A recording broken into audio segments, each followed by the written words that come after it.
Oke, saya lanjut, masih di pembahasan terkait dengan kewajiban. Untuk yang penjelasan saya yang ketiga ini, masuk ke pengakuan kewajiban bergantung. Jadi, untuk keharusan untuk keharusan dari keterukuran dari untuk keharusan dari masalah teknis terkait dengan kapan keempat kaidah yang tadi, kaidah ada ketersediaan dasar hukum, ada keterapan konsep dasar, ada ketertentuan substansi ekonomi transaksi, maupun ada keterukuran nilai kewajiban itu dipenuhi. Ini berkaitan dengan kapan sih sebenarnya timing untuk mengakui kewajiban. Umumnya, saat pengakuan terjadinya itu sangat jelas. Kenapa? Karena kebanyakan kewajiban kan muncul adanya kontrak. Yang di dalam kontrak tersebut menyebutkan pada kapan waktu untuk pelaksanaannya. Berapa jumlah rupiah yang harus dibayarkan? Kapan harus membayarkannya? Ataupun pada banyak kasus juga itu tergantung pada suatu kejadian pada masa yang akan datang. Dari kejadian masa yang akan datang itu juga memunculkan adanya suatu keharusan untuk membayar. Dan keharusan membayar itu tidak dapat dihindari.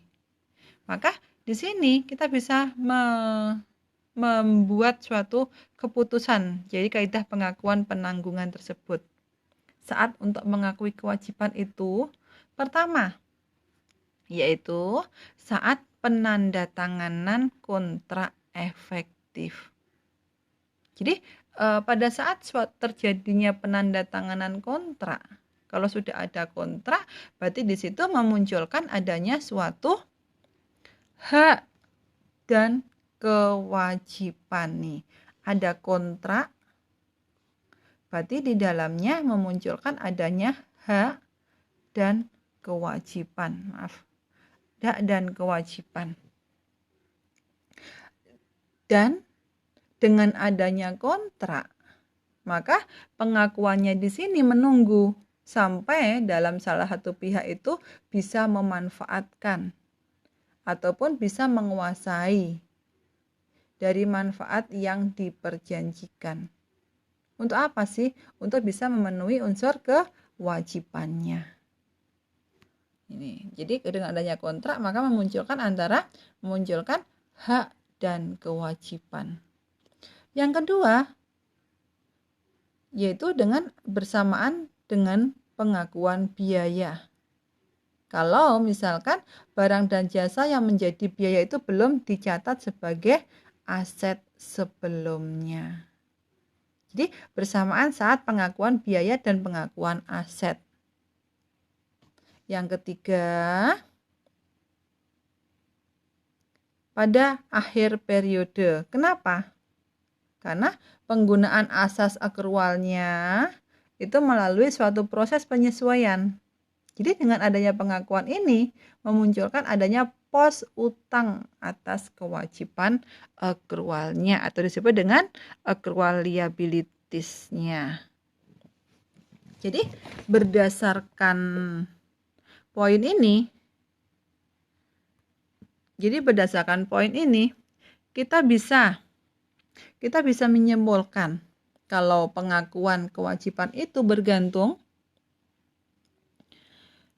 khususnya misalkan terjadinya rugi bergantung yang memunculkan adanya keterukuran nilai kewajiban dan pasti tidaknya pengorbanan sumber ekonomi pada masa yang akan datang. Itu terjadi dan menimbulkan adanya suatu masalah untuk pengakuannya.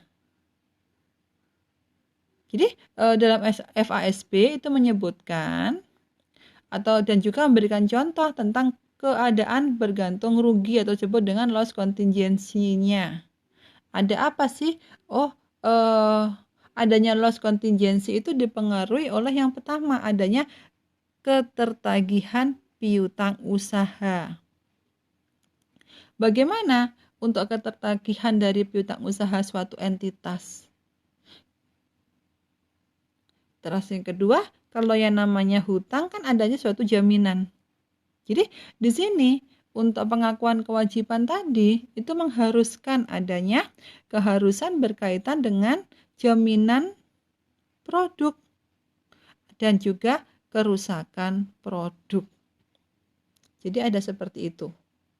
Yang ketiga, kita harus menilai antara resiko rugi ataupun ada kerusakan dari fasilitas dari suatu kesatuan usaha yang diakibatkan misalkan adanya kebakaran, ledakan, bencana, dan lain sebagainya. Dan juga dengan adanya jaminan tadi, kalau misalkan tidak bisa memenuhi kewajibannya, maka ada ancaman untuk apa? Oh, ada pengambil alihan aset, ada persengketaan, ada klaim, ada risiko rugi karena adanya suatu bencana, ataupun banyak sekali faktor yang mengakibatkan adanya pengakuan kewajiban tergantung, yang mengakibatkan adanya kebergantungan rugi atau disebut dengan loss contingency-nya. Jadi untuk FASB sendiri sebenarnya sudah menetapkan bahwa untuk rugi taksiran itu bisa terjadi kebergantungan rugi itu harus diakrualkan dengan membebankan kependapatan sebagai kelompok biaya ataupun rugi. Kenapa? Untuk kebergantungan rugi itu harus diakrualkan. Harus ada pembebanan biaya. Itu jika yang pertama aset cukup pasti turun nilainya. Jadi dengan adanya suatu informasi yang tersedia sebelum adanya penerbitan statement keuangan, di situ menunjukkan bahwa suatu aset itu cukup pasti telah turun nilainya. Dan juga suatu kewajiban itu cukup pasti telah terjadi pada tanggal statement keuangan. Jadi di sini yang pertama ini pada tanggal adanya statement keuangan tadi itu harus dapat disimpulkan bahwa kewajiban atau beberapa kejadian yang menegaskan adanya rugi itu cukup pasti dan di situ pasti akan terjadi. Yang kedua, jumlah rupiah ruginya itu bisa diestimasi, bisa kita prediksi dengan tepat.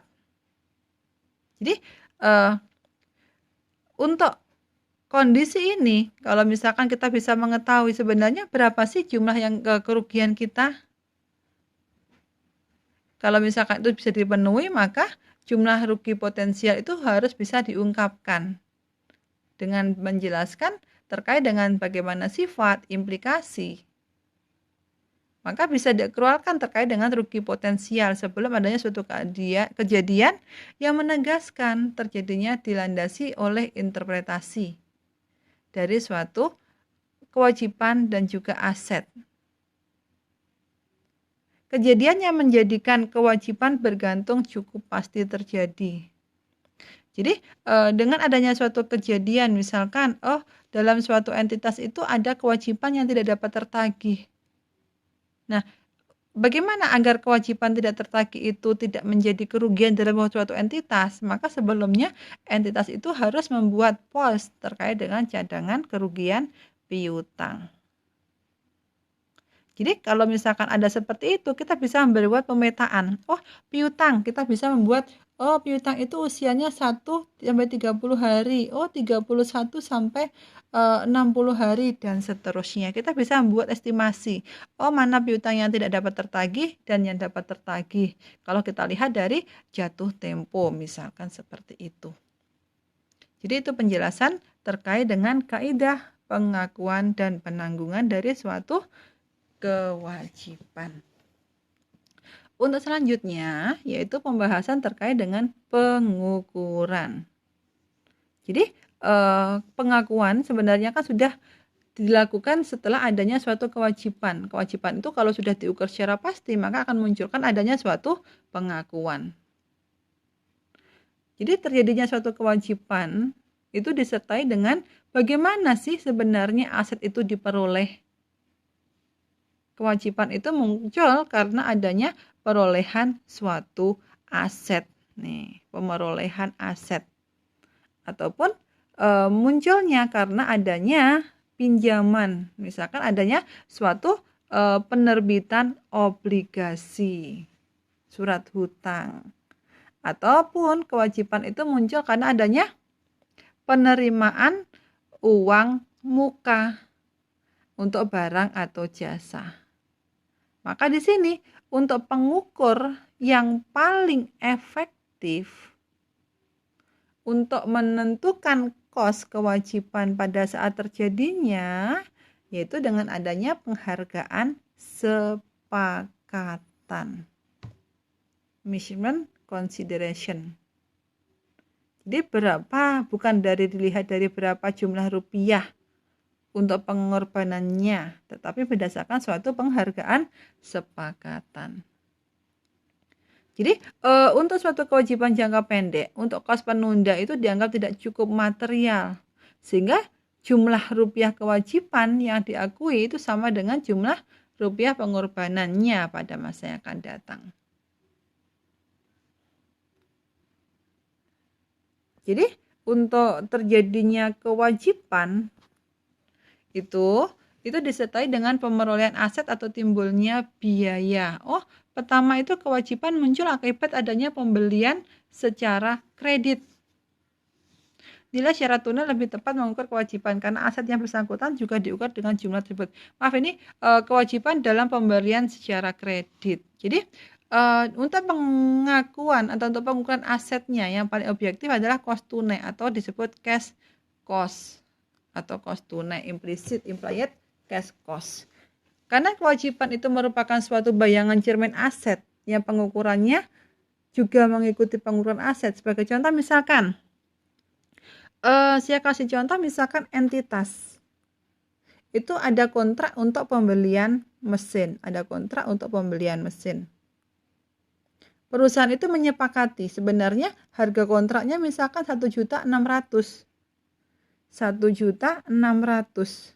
Jumlah ini dibayar sebesar atau sebanyak 8 kali. Oke. Dan dianggap 8 kali berarti 8 kali angsurannya ya. Tiap akhir triwulan. Berarti di sini pembayarannya setiap periode yaitu sebesar 200.000. 200.000 berarti tidak ada bunga ya.